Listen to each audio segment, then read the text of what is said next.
From the flames of the Attitude Era, from a time when televised chaos was not just expected but demanded, we bring you an issue that captures the pulse of pro wrestling at its most defiant.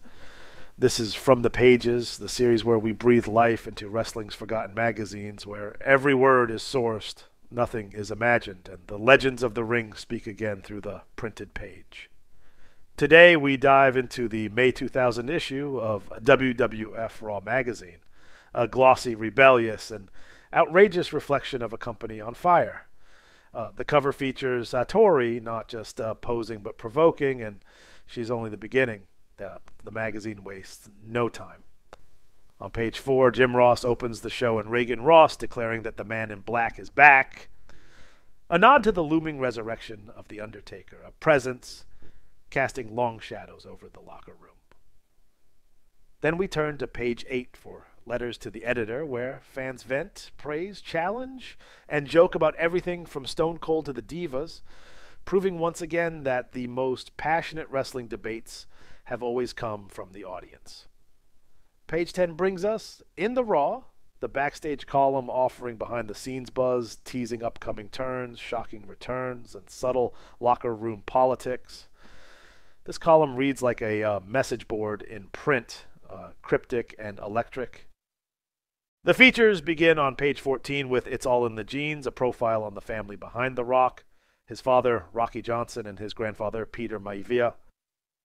The piece doesn't just praise The Rock's charisma, it dives into the bloodline of greatness and how Dwayne Johnson inherited more than just a dropkick.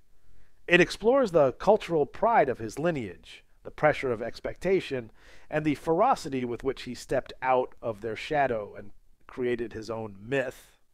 Then on page 26, Hard to Handle takes us into the hormonal whirlwind surrounding the Hardy Boyz.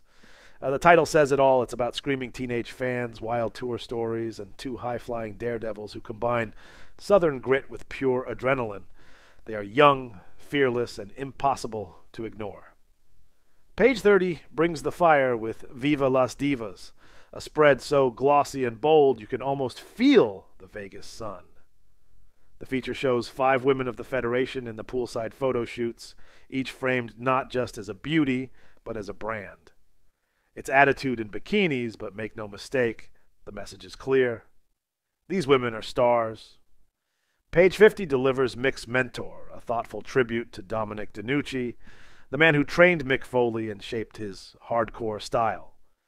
It's reverent, respectful, and gives rare insight into the lineage of punishment that created Cactus Jack. On page 54, Pain and Persistence tells the story of Chris Benoit. This piece is raw, focused on the silent intensity of a man who let his violence do the talking. It covers the travel, the injuries, the solitude of his work ethic.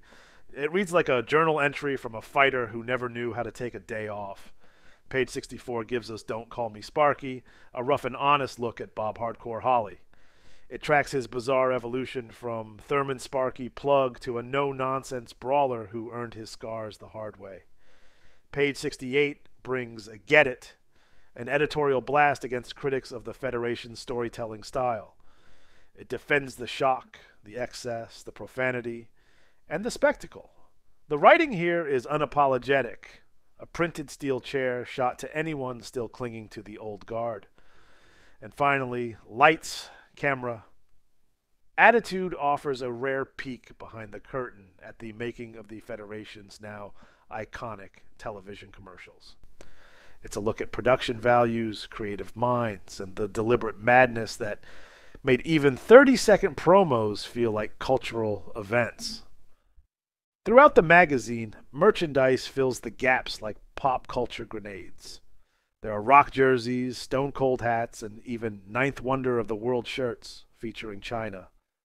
There's an entire order form that reads like a catalog of Attitude Era identity. You weren't just a fan.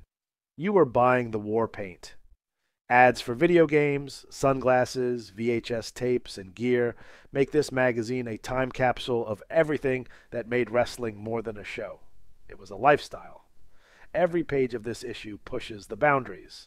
The layout is aggressive, the fonts are shouting, the photography is cinematic, the tone is a middle finger dipped in ink, and there you have it. The May 2000 issue of WWF Raw Magazine. Not a publication, but a declaration. This magazine is a monument to the unfiltered, unapologetic, wildly theatrical reality that was professional wrestling at the turn of the century. No part-timers, no apologies, just full-throttle chaos and charisma, printed page by page. Tori on the cover dared you to question her. The Rock's family demanded your respect. The Hardy Boyz took flight. Mick Foley's mentor passed down violence. Chris Benoit pushed forward. Bob Holly stopped playing games. And Vince McMahon's empire flexed every muscle of media domination. This is what From the Pages is all about. No rewrites, no nostalgia goggles, just the story as it was told, with every footnote of fire left intact. So if you were there, or if you wish you were, slam that like button, dropkick that subscribe tab, and share this episode like it just won the world title. The past is prologue. The stories are real. The pages still speak. We'll see you in the next issue.